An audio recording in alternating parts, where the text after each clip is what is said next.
I've got this 2x6 blocking here, and I've got my pencil, and what I've done here is I've drawn a line all the way around the perimeter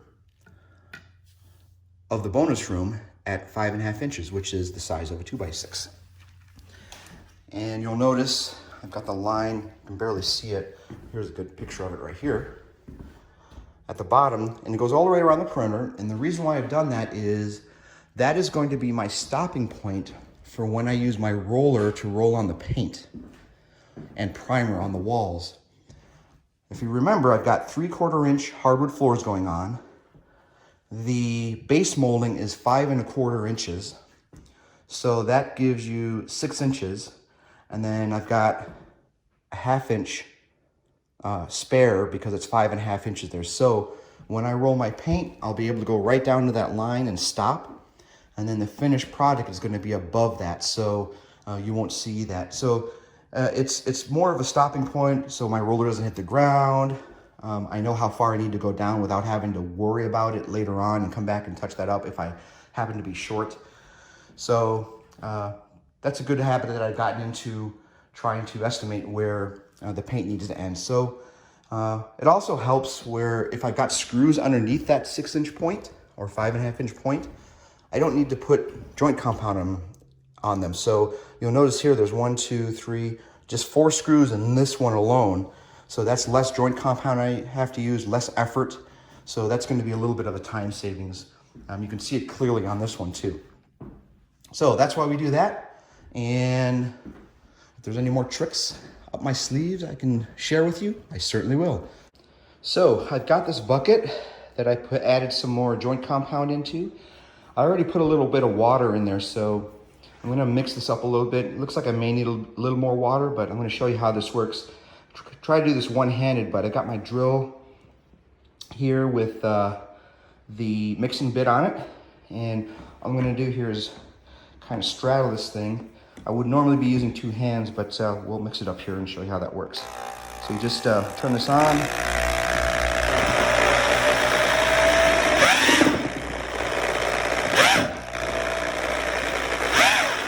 Mix it up a little bit. And right now it's still a little thick, so I'm gonna add some more water to it. And what I've got here is took some sweet tea, drank that all up, put some water in it, and just add a little bit more. I don't know how much to add, but just keep adding a little bit at a time just to mix it up and see where we stand. So let's try this again.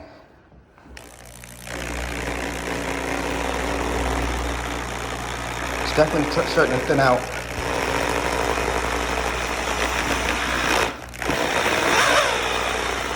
And what I'm trying to do is get it to the consistency of mayonnaise.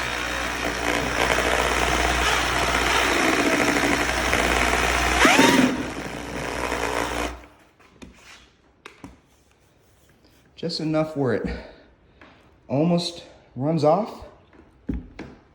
That's actually pretty decent, but I'm gonna put a little more on because we want it to have some moisture on it. So when the tape sticks to it, the tape actually soaks it up and adheres it to the drywall. So we're gonna get this a little bit thinner here and go from there. So let's try it again. Let's try it this way.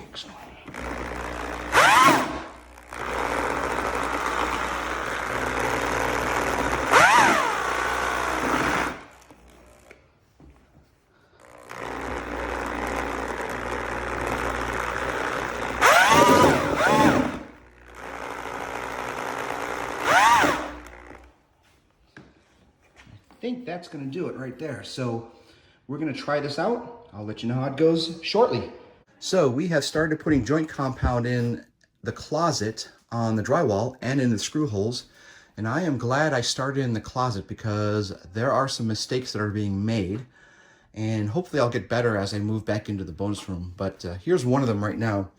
This is the tape that is underneath the joint compound, and you can see how it's bubbling up here. That's a big no-no when you're trying to fill in the seams. What's happening here is the space underneath it is dry and it's not wet, allowing the tape to adhere to the drywall piece here. So I don't want to take the entire piece out. I did a fairly decent job putting it on there, as you can see, except for these glaring mistakes here. So when this all dries out, this will harden up like a plaster cast, and I'll have to cut that out with a utility knife all the way down, and just we'll go back through and fill it in with joint compound. So that's one area that's I need to work on. And then you can see here, I progressively got better. This was a pretty big gap here, so all I did is I took a bunch of joint compound, filled in the gap, and then put the tape over it correctly like you see here, and then put more joint compound over it to seal it in. And there is basically no air gaps in here because the tape got wet enough and moist enough to adhere to the drywall. So this one actually turned out pretty well, and I hope that transfers into the bonus room as I get a little better at taping and mudding.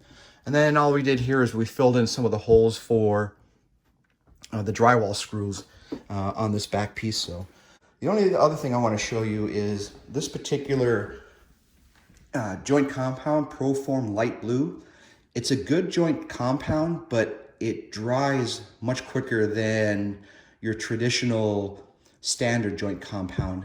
It's advertised as that also. It's got 33%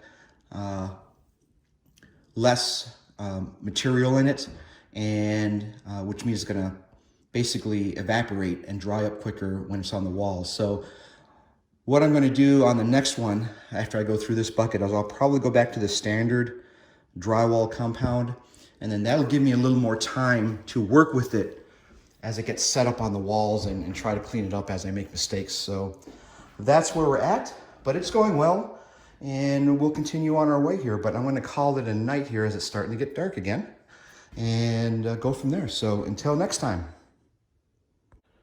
So you can see here, I removed some of the tape where the bubbling was happening, and very close to the center line here where the gap is. So I'm in pretty good shape there. I'm just going to skim back over this with some joint compound. And then as you can see here, this one's looking pretty decent. Could be better, but it's looking okay. And you can see some of the drywall has, joint compound has started to shrink a little bit. So we're going to have to go over that again. We started filling in these large gaps in the ceiling and in the corners and everything where the tape is going to go. I'm getting the first coat on first because there are some large gaps.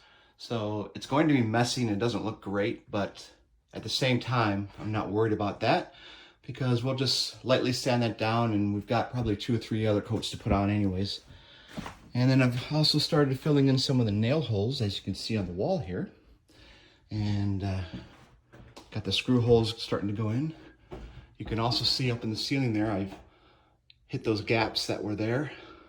I still have this one to do, but we'll take care of that later. And then I got this monstrosity here, and this is going to be really ugly, but didn't want to rip out the whole wall. I have to deal with the insulation, put new drywall up, so I'm going to do my best to patch this up. I would imagine, because of how gnarly it looks, the feathering is probably going to end up like right around here all the way to here. Probably looking at 2 feet just to make that look even when you're looking down the wall, but that's okay. Check this out. So had to go back in and fill this in with joint compound, as this was the part of the tape that was bubbling up, and filled it in, and it shrunk a little bit, so there's a little bit of a ledge here, but you can see it's not the greatest seam job I did. It's my first one. Again, that's why we're in here in the closet.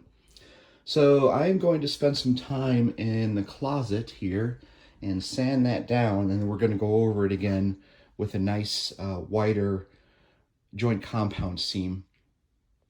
I just ordered a very nice trowel with flat edges on it, and that won't be here for a couple of days, so I'm going to do some other things before that. It's interesting. I went to the big box stores and they didn't have any flat trowels. They were all the curved ones on the end, and certainly don't want that when you're putting joint compound on, because you'll get the lines that run into the joint compound when you try to spread it. So we're going with a pure flat trowel. Ordered that off of Amazon, and I'm just gonna wait for that to come so I can start putting in some larger seams and smoothing it out a little more. But in the meantime, we're gonna start with these corners, get some joint compound on those, lay some tape down, and then we will continue with some of the other seams here. So I just got done sanding along the wall here. It doesn't look half bad, but there are still some indentations and imperfections in this part of the drywall and joint compound. So let me get this ladder. However, it's just the first coat, so I'm still in a good position here.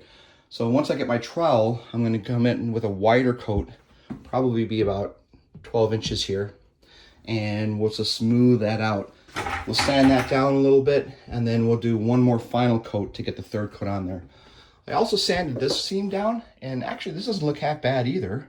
There's a couple of divots in there, golf divots, and it's not perfectly even on this side, so there is going to be some unevenness. But same situation here. We're going to take our trowel, we're going to go straight up, and then come straight down, have a wide seam for the joint compound, and then of course I'm going to come back through and do these here shortly. So we are getting ready to do that, and in fact, if we move back out into the bonus room, where I'm going to be mixing some more joint compound, you can check out what's going on here. So I just opened this new 5-gallon bucket of joint compound, and I'm just going to kick it here, but you'll notice it's almost pre-mixed, and it's pretty almost like mayonnaise compared to this one over here. As you can see, it's really thick. So I think what I'm going to do here is I'm going to dump some of that into there, maybe add a tiny bit of water to mix that up, and then that will be used in the closet that we are working on now. But things are coming along great. All right, so I got my first layer of joint compound in the corner, which the tape is going to go over. I didn't do a half bad job here. Looks pretty good, actually. There's a lot of joint compound on there, so you do need to be liberal, but I was probably a little more liberal, which is fine. It's just going to be more work squeezing that out from underneath the tape. So not a bad job in the first pass around on my first corner. So we're going to put some tape up, and then we'll see how that went, and I'll show you that in a second. So check it out. We got our first corner taping job done here, and it didn't come out too bad, actually. It's pretty smooth, no bubbles, and I'm pretty happy with the way that came out. So all right, we've got the second tape piece in the closet completed, and this one actually went in very nice and took about half the time as this one.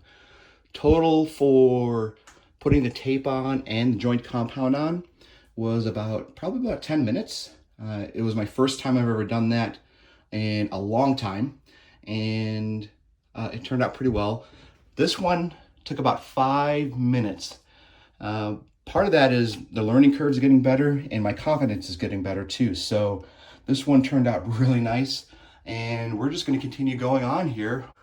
One of the things I did a little bit different on this end than I did on this corner was I used a 6-inch taping knife on this corner to put all the joint compound in, and on this side I used a 4-inch knife. So comparing the two, it is much easier to use the 4-inch knife to spread the joint compound out and then squeeze it out from underneath the tape once you're completed. Just much easier to work with. So what I'm going to do then for the rest of these corners is obviously use the 4-inch knife to work all the joint compound in with the tape and everything.